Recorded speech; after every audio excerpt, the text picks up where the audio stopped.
Thanks, Cahirla. I'm delighted this morning to be able to support Deputy Mick Wallace at the second stage of the 34th Amendment of the Constitution Peace and Neutrality Bill.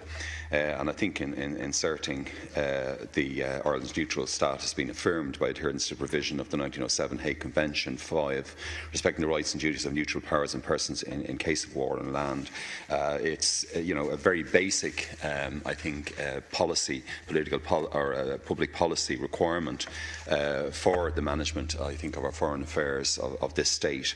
I was recently glad also to support Deputy Sean Crow's Neutrality Bill, which of course was voted down by the government, and I hope the same fate doesn't befall Deputy Wallace's bill today.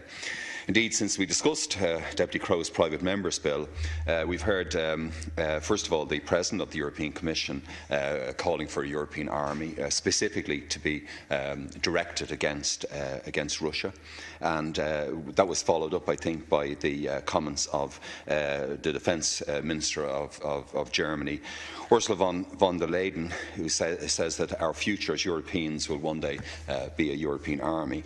And indeed, we have the German media like Welt am Sonntag saying that a European vision, the idea of a European army is a European vision whose time has come.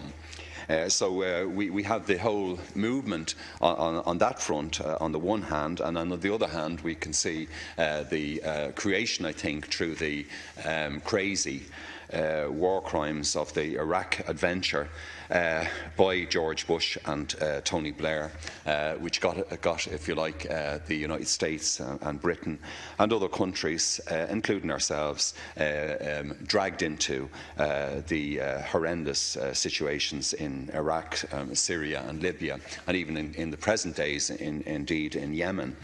And a focus of that, of course, is that the rise, I think, of Sunni-inspired extremism, largely motivated, I think, by the medieval family regime of Saudi Arabia and its similar kind of states.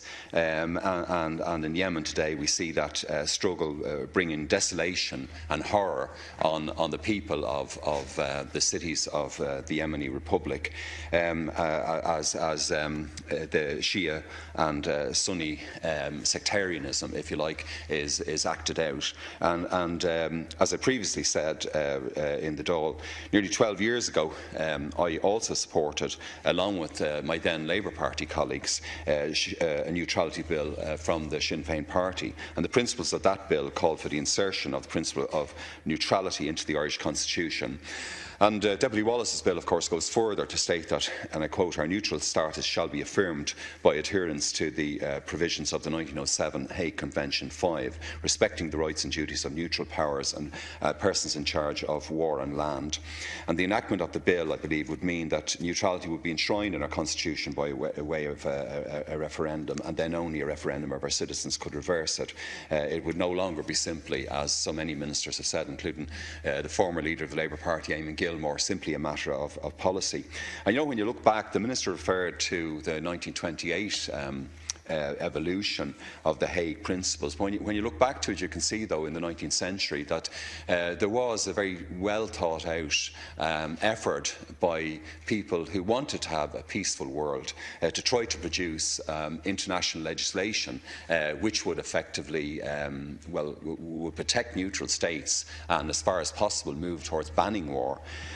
From, I think, the Geneva Convention in 1864 through the Brussels Declaration in 1874. And in fact, around the time of the Geneva Convention, the Lieber Code, which became part of the Hague Convention 5, it was actually signed by President Abraham Lincoln in relation to hostilities, obviously, during the horrendous American Civil War.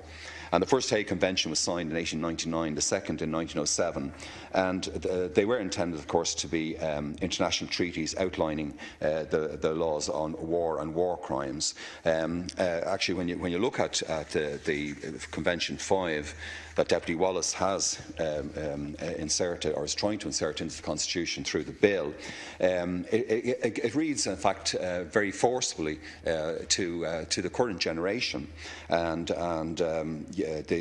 obviously in Article 1, for example, in that section, the territory of neutral powers is inviolable. In Article 2, belligerents are forbidden to move troops or convoys of either munitions of war or supplies across the territory of a neutral power. And Article 5, a neutral power must not allow any of the acts referred to in Articles 2 to 4 to occur in its territory.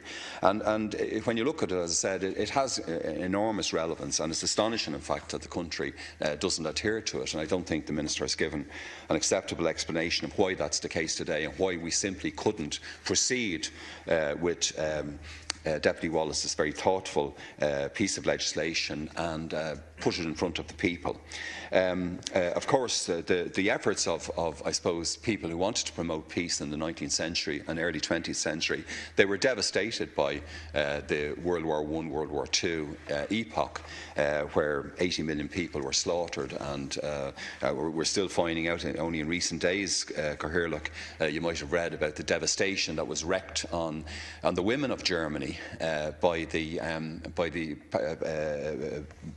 brutal and savage behaviour by some of the Allied troops invading, if you like, from the western side. We've known for many years about the devastation that was wreaked, particularly in the women of Germany, by troops who arrived in Germany from the eastern side, and obviously terrible crimes had been committed by the fascist regime. But it's astonishing when you still hear the terrible reverberations of the horrors that was inflicted on in the World War I, World War II period, and how ordinary people, men and women, suffered so desperately.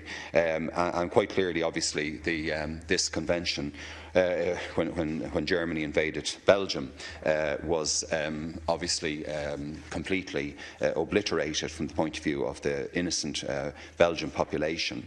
And the Nuremberg trial, of course, again codified that the Hague Convention was a convention that countries had to follow, whether or not they had signed it. And it is, again, striking that the Minister makes that point about the 33 countries. I think Deputy Wallace, he specifically links Ireland's neutrality to the Convention 5 relating to the rights and duties of neutral powers, and under the Convention, of course, Ireland will be protected from the acts of belligerents and forbidding them to move troops or convoys across the territory. And as I mentioned, the various chapters and articles, they outline of the Convention 5 outline very comprehensively what Ireland's neutrality would entail. And as I said, I note in an answer in 2013 to a PQ reply to Deputy Thomas Pringle, the then Minister of Foreign Affairs and Trade and then leader of the Labour Party, Deputy Gilmore, stated that Ireland isn't a party to the Hague Convention 5. And of course, he says, Deputy Gilmore says, and there is no plans for it to become one. And he went on to say that our policy of military neutrality would remain a linchpin of our foreign policy for the foreseeable future. But the reality is, as I think Deputy Wallace and Deputy Dáil have graphically outlined to the House, in relation to the use of Shannon, that neutrality has been compromised very severely and very seriously. It's no longer sufficient to just trust a government of the day to deliver that policy of neutrality. And it's quite clear it's the wishes of the Irish people. I paid tribute before Cathaoirleach to the Trojan work of a colleague of ours, Mr. Roger Cole, and the PANA organisation, and the long campaign of almost 20 years that PANA has waged to have a piece of legislation such as Deputy Wallace's inserted into the Constitution. And I was saying during Deputy Crow's bill, I think hopefully that we're coming closer to that time now, and that the aim of PANA will be realised. I mentioned in the speech 3 weeks ago a few points that I made at that stage. The attachment, I think, of the Irish nation to neutrality, given our history. And the Cathaoirleach will remember the founder, as I was saying, of the socialist and social democratic tradition in our country. Of course, James Connolly was a ferocious opponent of the lunacy and madness that led to World War I and to the European elites, as I've said, consigning 80 million people to death and to desolation. And of course, on Sunday week, Cathaoirleach will be hopefully being able to salute the successors of Óglaigh na hÉireann, on the 99th anniversary of the Rising. And in many ways, I suppose you can look at that historic event as a ferocious determination to break away from the militarism of the British Empire, and for its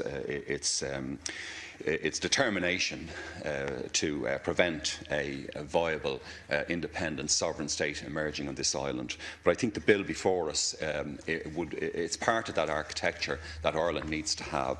And in that context, I warmly congratulate Deputy Wallace, and I hope to vote for the bill whenever I get a chance. Thank you.